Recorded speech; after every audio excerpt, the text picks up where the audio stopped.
It was funny this morning. I was getting ready to leave, drive up to Daytona Beach, where, by the way, I have to report, even in the last week and a half or so since I first started coming up here, man, it's gotten a lot brighter, a lot earlier, which is nice to see the sun returning earlier, giving us longer days. But I was getting ready to head out. I was putting on my shoes, and there was one of those ambulance chasing lawyer commercials on TV there in Orlando.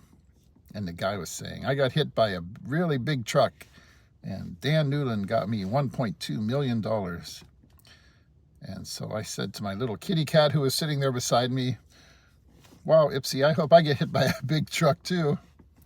And of course my wife was like, oh, Frank, you're so stupid. How can you say that when you're getting ready to go out and drive on the highway, you know?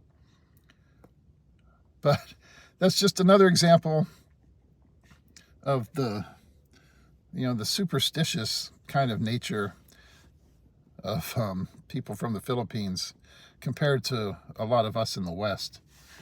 You know, I have no superstition about such things, you know. I don't fear spirits walking around me and demons everywhere.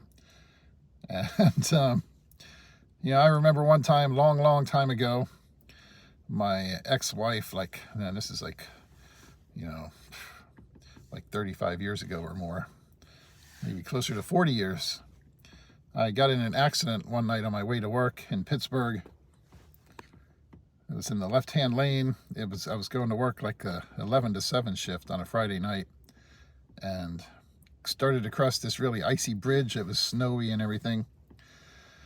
And this idiot girl in the right-hand lane beside me, she just flipped on her turn signal and pulled right out in front of me. And to keep from hitting her, I had to hit my brakes, which of course meant I just started sliding. My little Chevy Chevette I had at the time. And I spun around backwards and slid off into the median. It was kind of muddy and wet there.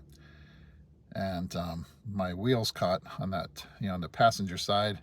And I just rolled right over onto the roof, hanging there upside down on my seatbelt, which fortunately nobody else had any issues. The girl who made me wreck just continued blissfully on her way to wherever she was going. And who knows, she was probably drunk that late on a Friday night like a lot of other people were. Big tractor trailers coming up the road behind me and everything. I was so happy that I slid off the road instead of laying there upside down in the middle of the road to get run over by a tractor trailer. And I had to get out of my seatbelt, fell down onto the ceiling, and then rolled down the window on the other side in the median, crawled out. Wasn't hurt at all, But later, I was talking to my fiance at the time on the phone, like the next day or whatever, and telling her about it. And she's like, how can you be laughing about this? You almost got killed. And that's just the way I am, I guess, because, to me, there's not much point in being scared about something after it's already over, What's the point? Once it's done and you survived it, I was never traumatized by things after it was already done and the danger was past and there was nothing else to worry about from a logical point of view.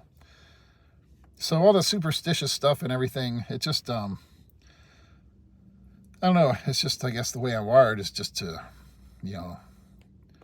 mock that kind of stuff, in terms of, like mocking death or whatever. And it doesn't bother me, I don't think that I'm causing some bad luck to happen when I do that sort of thing. But, with Filipinas, there's always that superstition, be careful about saying this, saying that. And obviously, if you live with someone from the Philippines, you say a lot of things sometimes that, it's nothing to you. It doesn't mean anything at all to you. And yet they get upset about it or whatever, or think, oh no, you're bringing bad luck now, something horrible is going to happen. Any of you who are living with a Filipina already know that, of course. I'm sure you've encountered it yourselves in many ways. But that was yet another instance this morning, reminded me of that. I don't think that joking about something like that is going to make me have an accident. But that just goes to show how different our backgrounds are from people there.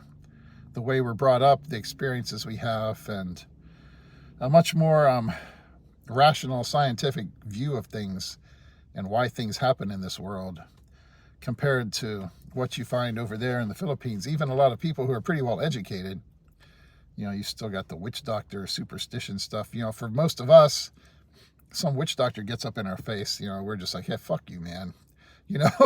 Over there, oh my, they're going to freak out about it and say, oh no. I've known people over there who thought that witch doctors casting spells had made their parents die and stuff like that. And for us, we're just not into that. As far as most of us are concerned, there's nothing that really exists that can't be solved by a high enough caliber firearm.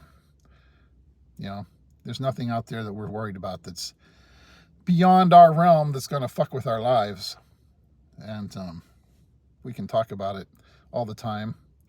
Other people can talk about it around us. It doesn't bother us. It's just some strange superstition to us. We were watching a show last night on Nat Geo, I think, or something, about this guy exploring some lost city in Micronesia. And, all the locals who wouldn't tread there for fear of all the spirits or whatever. And, it was taboo to go there. And, it's kind of sad to see people's minds dominated by that sort of thing. But for a lot of people, it's very, very real. And that includes a lot of people in the Philippines, Yet another way in which we are different from them.